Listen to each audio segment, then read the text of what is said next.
Suse Fishburne and I'm a scrapbooker. I love scrapbooking and all crafty types of things. And today I want to talk to you about Bible journaling. We've got a beautiful kit designed by Caris for Bible Month. I'll just throw it on the table, it's gorgeous. Some really beautiful imagery to help us think about the book of Revelation. Yes, it's a sticky one to Bible journal. We Bible journalers tend to stick to the pretty bits, if I'm honest. Revelation has its moments, as you'll know, but we're going to have a go, and I'm going to approach this in two ways. Perhaps you're the sort of person who's happy to have a go at sticking things in your Bible. Perhaps like me, you've got a shabby old second-hand Bible that you don't mind decorating. Some of the Bible journaling community like to paint over their pages and they're not frightened by that, obliterating the text. I tend to work slightly differently so that I can still read the text. So you might like to work in your Bible if you're feeling brave, and I'll show you a process working like that. If you're less comfortable with that idea, I will do a process that shows how you can get creative and really engage with the Bible and the material. Think about what God's prompting you to think about through the words, but on a piece of card, which is a bit less scary, isn't it? And might be better suited if you're wanting to do this with a group. Maybe one of your church groups might enjoy having a go at this. So what I'll do is pop the camera over the top of my desk and I'll talk you through what I'm making, and we'll engage with the passage together. So getting started, I've cut out our kit. I recommend just sitting down in front of the TV for an hour or so and just snipping away. It's really quite relaxing, I think. So very, very much what you'll need in terms of basics is a glue stick and some scissors if you want to keep this really simple.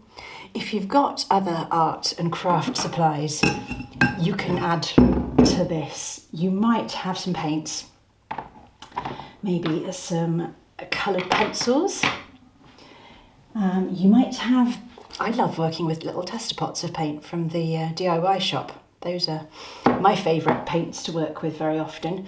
Not so much in my Bible because they tend to be quite wet, but you can get away with this kind of paint if you use it quite lightly on the pages. They don't crinkle up too much. You might have, if you're a crafter, you might already have punches and you might have stamps. These are all optional extras. Some stamping is always good. If you're really crafty, you might have what's called texture paste or modelling paste, and it's like a kind of polyfiller type stuff that you scooch through a stencil and it leaves a nice pattern behind. So you might have some of that. You might have some washi tape in your craft box. You might also want to add, perhaps you've got some stickers.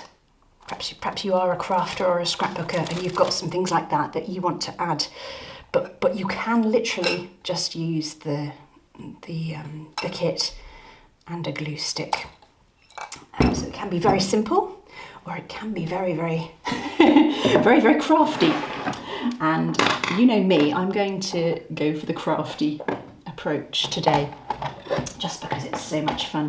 But do bear in mind that you can literally just stop at the sticking things down stage. Let me just show you my book. This is another way you might want to work if you're not quite so comfortable about working in a Bible. You can just buy a little sketchbook, a little cheap sketchbook, and stick into it and respond. Perhaps you want to print out the Bible verse and just stick things into your book. This is how I work with my Faith Scrappers ladies. We have a group once a month and we get together and do Bible journaling, and this is very much quite simple really, just a bit of paint and some sticking, paper clips, some sticky dots, that kind of thing. So it can be quite simple, and don't be frightened would be my my tip. So let's get started. I think I'll pop you on fast forward because there's quite a lot of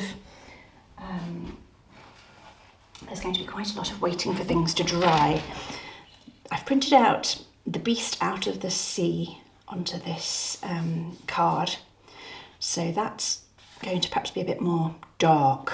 So I'm going to use this kind of imagery for this one.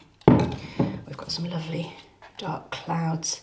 So I've pulled out some nice dark paints and I want to really splatter and make lots of marks. That's another thing to mention, is if you've got perhaps you've got some oil pastels, you can really layer up the paint and the pastels and just really enjoy the creative time. So that's my plan for that one.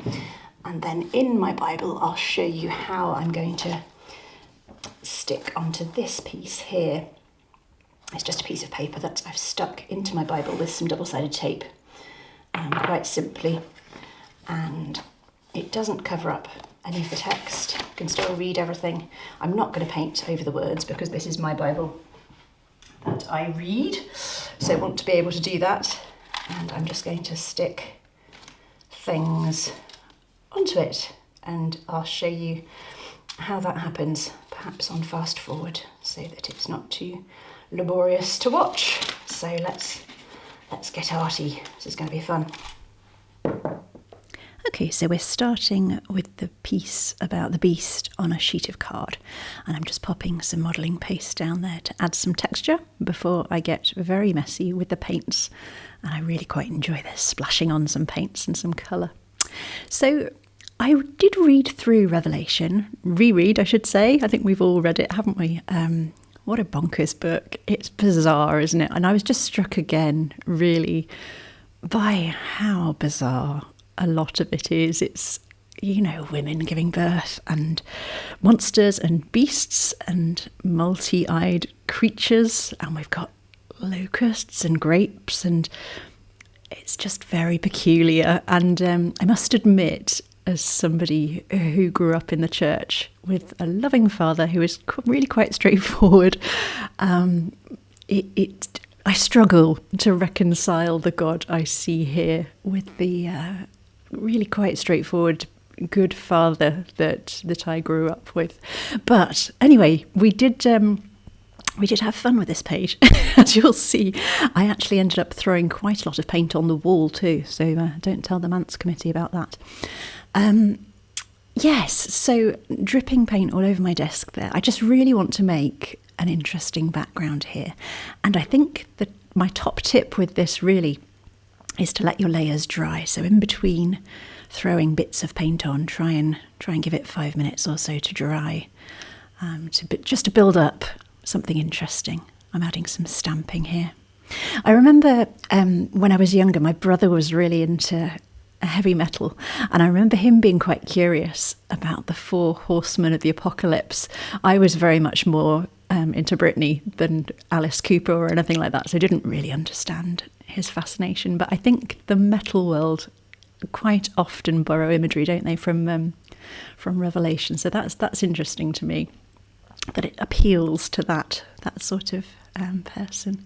So I'm sticking on the pieces here just with a glue stick. Now everything's dry in the background, and I do come back in later with some white paint just to give a little bit of visual resting space, because it's kind of full on this, isn't it? There's a lot going on. Just one thing to be aware of is that if you've printed your words from a laser printer, that won't mix very well with wet elements, so be a bit careful there.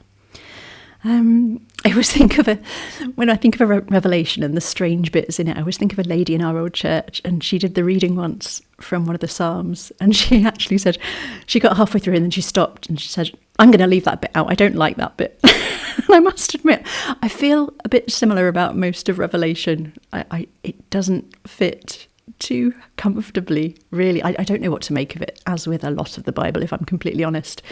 I tend to stick in the Gospels. I'm happy hearing about Jesus, and there's always a lot to get from him and his life, I find.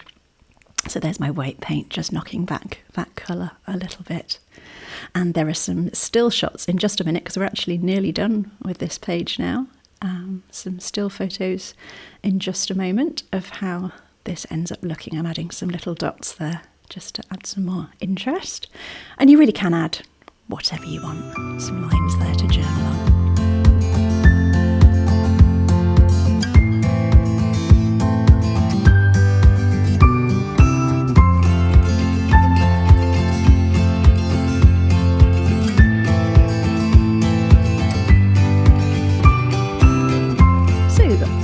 My Bible now for the second. This is the cheerier, the cheerier layout. This is my little illustration of Kingdom Come, I guess, when the new heavens and the new earth are created or recreated, however we take that to happen. I liked this bit. I read through all the notes for Bible Week, and I really liked this bit from Gary Hall.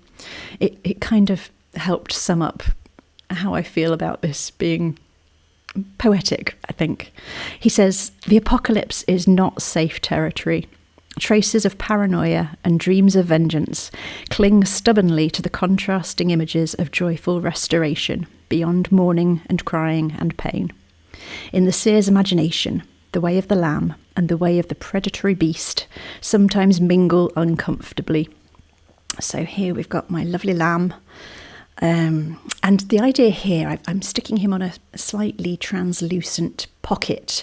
So there's the sort of hope of the future. It's kind of slightly, we kind of don't see it yet. We've got a glimpse, but it's not here yet. He's making all things new, and we've got such a hope. I think, and these stars in the bag perhaps represent hope to come, I think was what I was thinking with this. I heard an interview the other day with the artist Pink. She was talking about her new song Trustful, which is about, you know, that thing you do when you're a child and you fall backwards into someone's arms and they catch you. And she was saying how so much of life at the moment, she thinks, is like a trustful. There's just so much. We're in such a wobbly place, all of us, post-pandemic, and with everything going on in the world, that so much of our lives feels like a trustful. She was saying, oh, excuse my cat scratching away.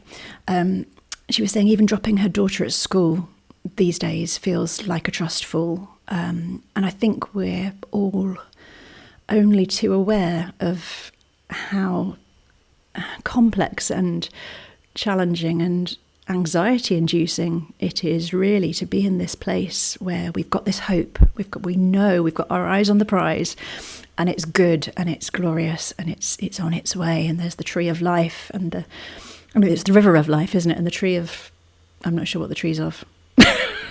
Andy will tell you that. But we've got this promise of this beautiful, beautiful place on the way, and yet we're not there yet.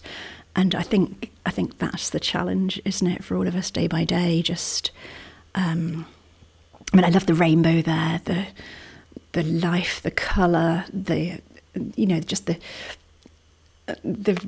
sort of idea of accepting everybody regardless, everybody being welcome, no more crying, no more pain. He's going to wipe every tear from our eyes. That's so precious, isn't it? And we really do need to hold on to that, I think, in these times.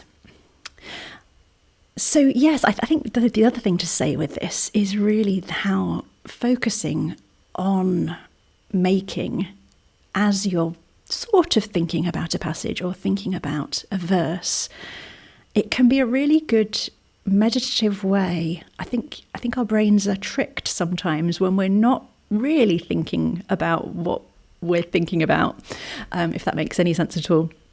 I often find that it's when I'm out for a walk or when I'm creating that something will plop into my head or something will land heavily with me, and I'll have that moment of, oh, I wonder if that was God.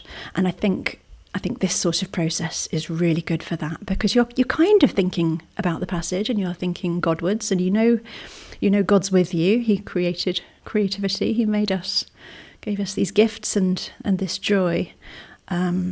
But we're not just sort of sitting down and thinking about the passage. But I often find at the end of these sessions that something new has struck me, or that some way I was thinking has been kind of solidified in some way.